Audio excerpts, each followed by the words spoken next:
Bismillahirrahmanirrahim. Alhamdulillahirabbil alamin wa bihi nasta'in ala umuri dunya waddin.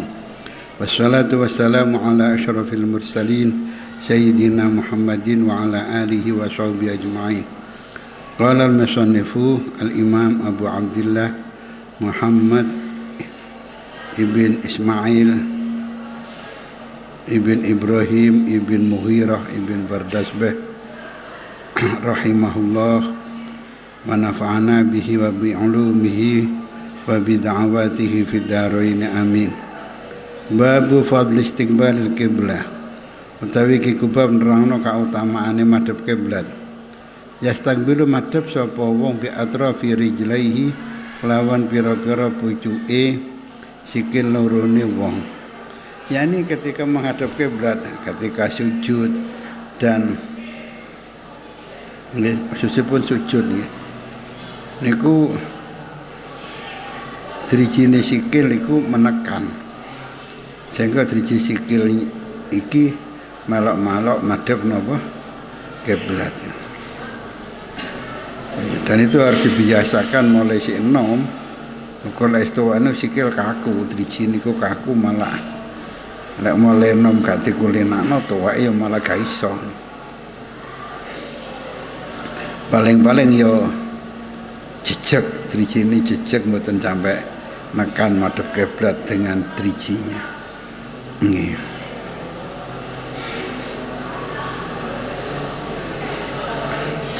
Semoga napa ketika sujud nggih ngoten kita akan rapat ngeten nggih. Tapi kalau takbir kita akan benggang. Takbir kita benggang. Benggang yang enggak parah-parah lah.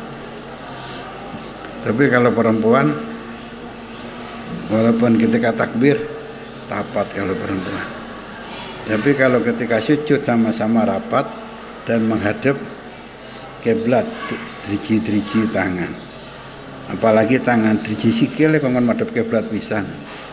Dengan cara menekan jari-jari kaki itu sehingga ikut menghadap kiblat.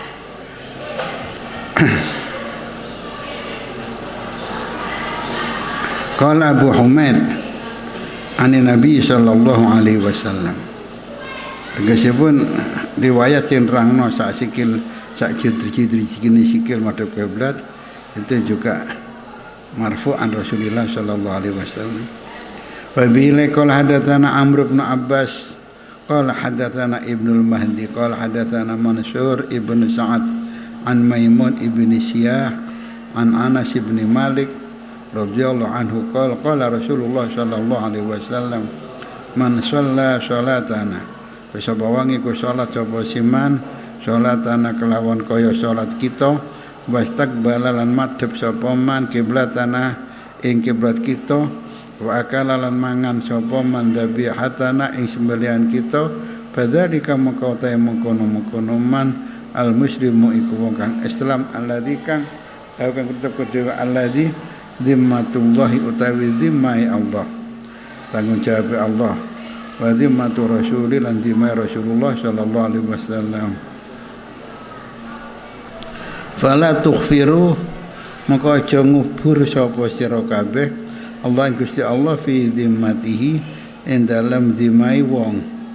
Yani orang ini jangan diganggu gugat, jangan diganggu lah, ini punya hak-hak seperti haknya orang muslim yang lain. Jadi napa fadamu haram wa malhu haram wa irduhu haram, hartanya, jiwanya, fisiknya, kehormatannya semuanya harus dihormati. Wa bi laqala hadatsana Nu'aym qala hadatsana Ibnu Mubarak an Humaydin at-Tawil an Anas bin Malik radhiyallahu anhu qala Rasulullah sallallahu alaihi wasallam umirtu diperintah sapa ingsun an uqatilan nas ing yen merangi sapa ingsun annasa ing para menungso hatta yaqulu sing mengucap sapa nas la ilaha illallah fa idza qaluha mengko nalikane ngucap sapa nas ing la ilaha illallah wa sallau lan padha salat sapa nas salatana kelawan kaya salat kita wastaqbalu lan madhep sapa nas kiblatana ing kiblat kita wa dzabahu lan nyembelih sapa nas dzabihatana kelawan sembelihan kita utawa ing sembelihan kita saged faqad harumat maka teman-teman haram alaina ing atase kita apa dima'uhum pira-pira getinas wa amwaluhum dan pira-pira bondone nas bahkan juga kehormatan mereka illa bihaqqiha kejaba kelawan haqi dima lan amwal wa hisabum ta hisabin nas iku ala Allah tetep ing atase Gusti Allah. Yakni kalau mereka munafik cangkeme tok sing muni la ilaha illallah tapi atine mboten, itu urusan pangeran itu. Itu urusan pangeran. Kita tidak mengganggu gugat dalam masalah itu kecuali kalau mereka ya berbuat salah. Kayak sinten namine Abdullah bin Ubay bin Salul yang sering menyakitkan kanjeng Nabi. Tapi yang enggak diapa-apakan walaupun Nabi tahu dia hatinya kafir. Enggak diapa-apakan oleh kanjeng Nabi. Kecuali dia bersalah kayak nalikane dia membuat berita bohong. Mereka beritakan kalau Sayyidah Aisyah berbuat serong dengan sahabat Sofwan bin Mu'attal, maka di situ ya kena batunya dia dijilid sampai 80 kali. Tapi enggak hanya dia tok, yang lain pun sahabat-sahabat sing melok-melok ngomong ya karena ketularan karo omongan Abdullah bin Ubay. Sahabat-sahabat yang lain pun kan apukul juga itu. Termasuk sahabat yang sangat-sangat terhormat, yaitu sahabat Hasan bin Thabit radhiyallahu anhu warḍah. Dia juga kena pukul itu. Karena Hasan bin Thabit ikut percaya dengan isu yang dibuat oleh cinta namanya Abdullah bin Ubay bin Salul. Masih lagi sahabat yang terhormat. Ya, semua sahabat terhormat nggih. Mistah misalnya Sayyidina Abu Bakar, dia ahli Badr, dia orang sangat terhormat. Nggih melo-melo ngomong nggih. Terus ya dulure lo Aisyah sama dia. Ya kena juga dia. Kena jilid 80 kali. Jadi betapa jahatnya orang-orang munafik hanya karena dia yang ngomong, tapi enggak hanya dia tok yang dihukum. Napa cambuk 80 kali, tapi sahabat-sahabat yang lain pun yang percaya dan ikut ngomong kena juga. Wa bi qala hadatsana Ibnu Abi Maryam qala khabarana Yahya qala hadatsana Humaid qala hadatsana Anas an Nabi sallallahu alaihi wasallam wa qala lan rasul Ali bin Abdullah hadatsana Khalid ibn Haris qala hadatsana Humaid qala sa'ala taqon Maimun ibnu Syah Anas bin Malik sahabat Anas bin Malik radhiyallahu anhu arda qala matur sapa sinten Maimun ya Aba Hamzah tu Aba Hamzah di Anas niki punya kunyah Aba Hamzah ma yuharrimu uta apa iku ngaramno apa man ing ngarep iki memberi kehormatan damal abdi ing darai kawula wa malahulan ing bodone kawula faqala maka dawuh sapa Anas man syahida tasapa wong iku nekseni sapa man an isune kelakuan iku la ilaha illallah wastaqbala lan madhep sapa man kiblatana ing kiblat kita sama-sama madhep Ka'bah madhep kiblat madhep Ka'bah nggih gak madhep ngulon lho nggih tapi madhep kiblat. Karena dulu ketika orang-orang Jawa disuruh kerja paksa sama Belanda dibawa ke Suriname, sampai di sana tetap madhep ngulon sembayangi di Suriname. Dan mereka orang-orang yang bodoh, yakni orang-orang yang Islamnya nggak begitu mendalam dan nggak tahu mau diperbodoh sama Belanda ya. Jadi sampai di Suriname tetap madhep ngulon. Ketika berkembang mulai ada yang pinter bahwa Suriname itu di benua Amerika, posisinya di kulone Ka'bah, kita harus berbalik madhep ngetan, pancet madhep ngulon. Sehingga mereka disebut dengan kelompok Jawa Kulonan ya. Karena terus mereka dianggap itu sudah mutlak, Yang penting madhep ngulon, nggak ngerti kalau ngulon karena menghadap kiblat ya. Tapi kalau sekarang mungkin sudah nggak ada sudah.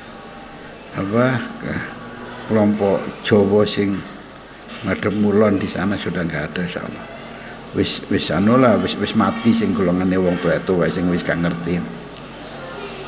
Tapi di sana masih berguna bahasa Jawa dengan yang banyak Jawanya Jawa ngoko, nggak bisa baca Jawa halus. Dan agak ke bahasa Jawa Begelen. Wajane sampean kudu ana sing dadi guru tugas merono jane ya.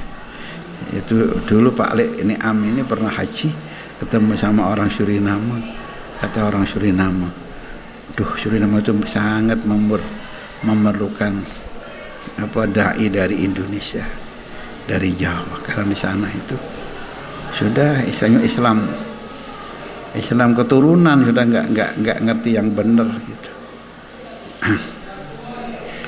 Ya tapi kalau zaman ke sana ya anggarannya ya kayak cukup 30 juta ya. Matoh itu Amerika. Tapi saya kira perlu berpikir ke sana kita. Karena jamaah tabligh sampai sana loh. Saya kalah dengan jamaah tabligh kita.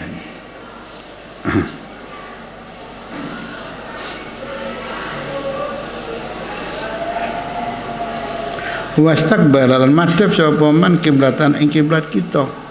Wa shollallahu sholat sapa man sholatana kelawan kaya sholat kita, ora kok sholate wong Jawa klenik.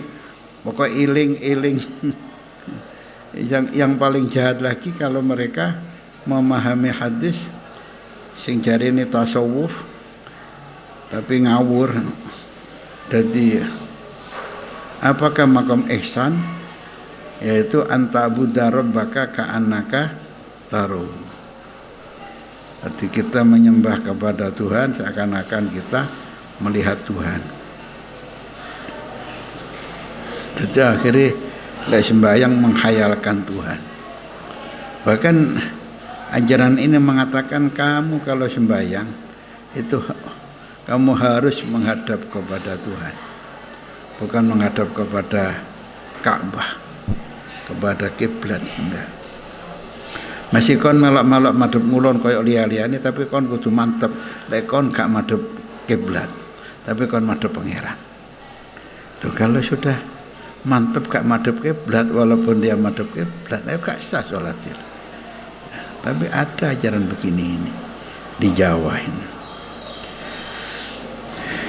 Ning Jawa, tapi jarene kiai ini kok Madura jarene kiai. Sing ajaran ngene. Ya Allah. Wa kalal mangan sapa si wong dzabihatan ing sembelihan kita.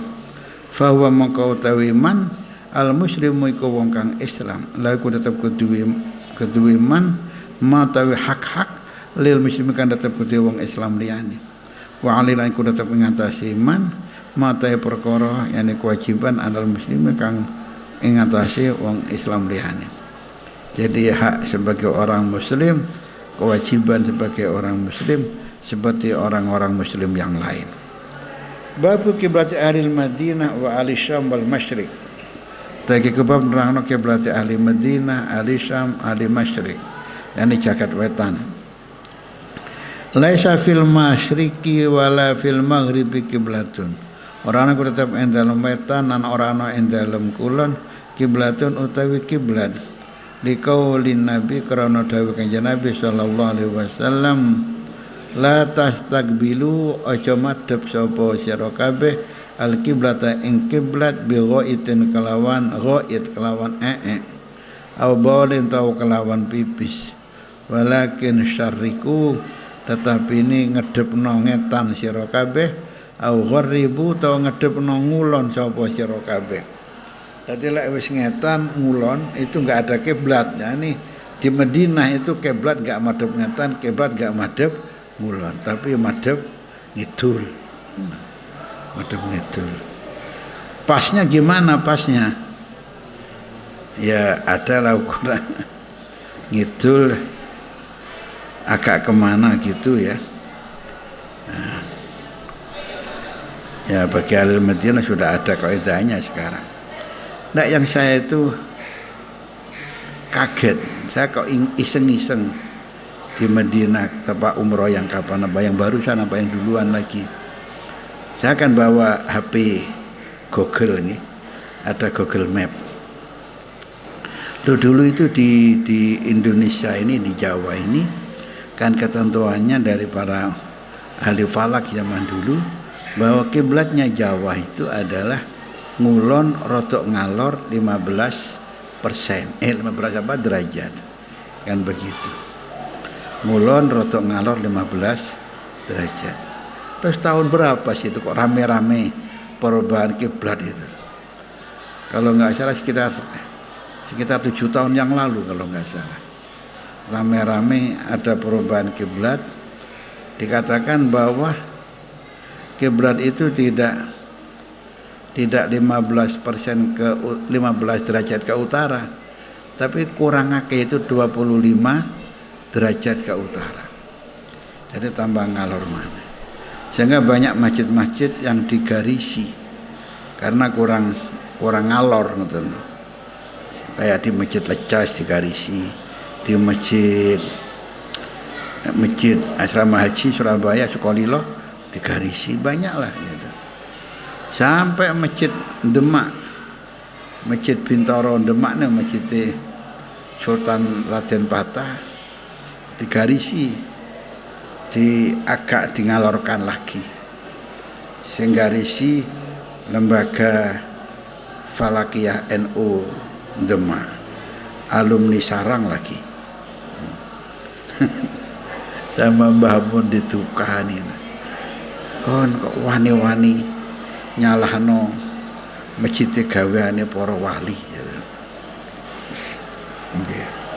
Kok nyalahno kiblate napa masjid gaweane para wali. Bahkan dulu kan di situ muncul kerabatnya Sunan Kalijogo, di mana ketika para wali setiap orang membuat memberi sumbangan soko kan gitu, sehingga sokonya itu songo. Sunan Kalijogo tekone terlambat, jadi karena terlambat masih belum ada kayu, maka akhirnya Sunan Kalijogo mengumpulkan tatal niku, gerajen. Bekas geraji ini lembutan nih gerajen itu. Gak tahu bagaimana dengan keramatnya, maka gerajen itu menyatu jadi kayu dan jadi cagak yang kemudian disebut dengan cagaknya yang dari buatan Sunan Kalijogo diarani soko tatal. Itu kan dari gerajen. Cuma pada tahun berapa itu direnovasi Masjid Demak dan ditebangi itu, diganti cor kabeh. Zaman dulu ditumpuk di pinggir masjid. Jariku neng etane masjid apa neng aune masjid ya. Ditumpuk, ditulisi iki sing saka sumbangan Sunan Kudus, iki sing Sunan sapa, Sunan kau. Tentu yang jadi perhatian adalah Sunan Kalijogo karena itu dari tatal yang disebut dengan soko tatal. Keramat yang kedua ketika mereka memperdebatkan di mana kiblatnya, maka Sunan Kalijogo katanya itu tangan kiri memegang mihrab masjid, tangan kanan memegang mihrab, memegang Ka'bah katanya. Walhasil Masjid Bintoro Demak masjid gaweane para wali. Kok mentolo kon kate nyalahno kiblate. Dadi akhirnya sing garisi niku ya busek-busek dhewe dibalekno asale. Kalau di Surabaya kan ada tukang nyapunya Sunan Ampel yang ketika diperdebatkan mana pasnya kiblat, maka khatimnya Sunan Ampel ini bolongi mihrab pengimaman dan ketok Ka'bah dari bolongan itu, sehingga dia dijuluki Mbah Bolong gitu. Karena bolongnya mihrab terus langsung ketok Ka'bah. Ya min karomatihi.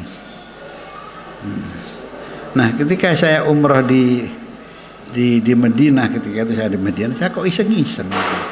tak ndelok Google Map, saya arahkan mana kiblat itu. Dan itu di Masjid Nabi. Nah ternyata di Google Map itu Masjid Nabi ini kurang ngalor, kurang nganan nih baik. Coba lek like, sing salah Google Map apa masjidnya coba. Nah sementara di rame di kita dulu, kenapa kok berubah dulu kan hanya 15 derajat, sekarang kok malah 25 derajat? Iya karena ada perubahan bentuk dunia, bentuk bumi, ada tsunami, ada gunung meletus, sehingga mungkin terjadi pergeseran, sehingga kiblat itu harus ditambah 10 derajat. Tiba Masjid Nabawi kurang 10 derajat lek nuruti Google Map. Masa Google Map bener Masjid Nabi salah? Jadi saya ragu. Dan maaf, langgar itu langgar sing ketoke mojok ngidul nemen itu, saya sudah menggunakan yang kiblat Google Map itu. Berarti rodok mengalor selawe derajat. Lek melok kiblat cara kuno sik kurang ngidul iku. Sik kurang ngidul maneh. Mushola ini sik rodok kengaloren titik mushola ini. Orang itu titik. Ini saya tuh kalau sembahyang itu ya rodok ngidul titik ya. Ono kono arek wong tamu apa siapa itu dianggap lek masjid kabeh mushola kabeh kurang ngalor. Dadi takbir rodok menceng ngalor teng mriki iki. Lha iki wis kang ngalor sampean kok sik di ngalorno maneh tambah ilang kiblatmu ya. Ya saya iki wong bongol dianggap iki kurang ngalor. Wis kengaloran ya. Walaupun ada hadis yang mengatakan mabanal masyriqi wal maghrib kiblatun, antara etan dan kulon untuk orang Madinah itu adalah anggaplah itu kiblat. Yani kiblat takribi, kiblat kira-kira. Wabila lakin syariku wa awgharibu.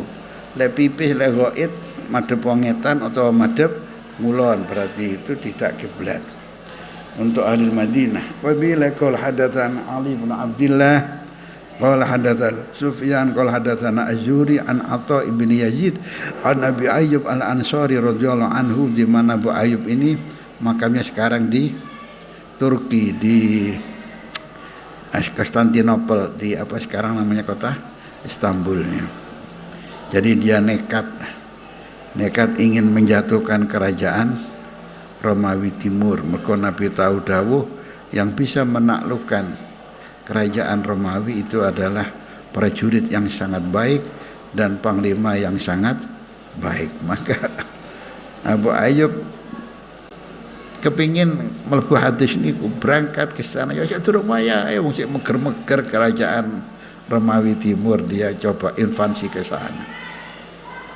Maka ketika wafat dia minta agar jenazahnya dimakamkan yang paling dekat dengan kota. Dan sekarang di tengah kota sekarang. Dan diberi nama jalannya Jalan Abu Ayyub Al-Ansari. Dan menjadi adatnya orang Turki, lek Arab dadi manten ziarah rono sik, tawasul rono sik. Nanti kalau Arab dadi manten ziarah ke situ. Ana Nabi sallallahu alaihi wasallam maqal idza ataitumul ghaid, nalikane nekani sapa sira kabeh ing jamban fala tastakbirul qiblah, mengko aja madhep sapa sira kabeh ing kiblat demi menghormati kiblat. Wala tastakbiru lan aja ngungkuri sapa sira kabeh ing kiblat, walakin syariku, tetapi ne madhep ngetan sira kabeh, wa awgharibu utawa madhep ngulon sapa sira kabeh untuk orang Madinah. Qala Abu Ayyub faqadimna mengkonakani sapa kita asyama ing negara Syam, bahkan sampai ke Turki nantinya. Fa wajadna mengkonemu sapa kita marahidab ing pira-pira mirhat. Yes,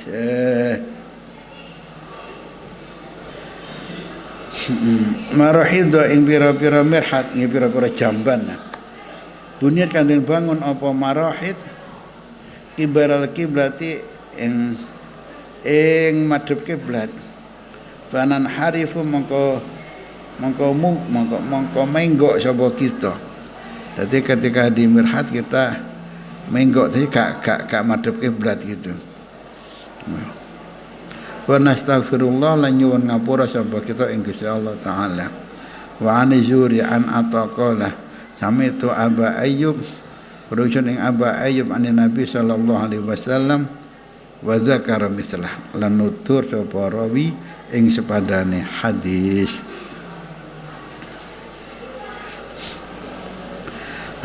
Babu qaulillahi ta'ala wa takhidhu min maqami Ibrahim musalla.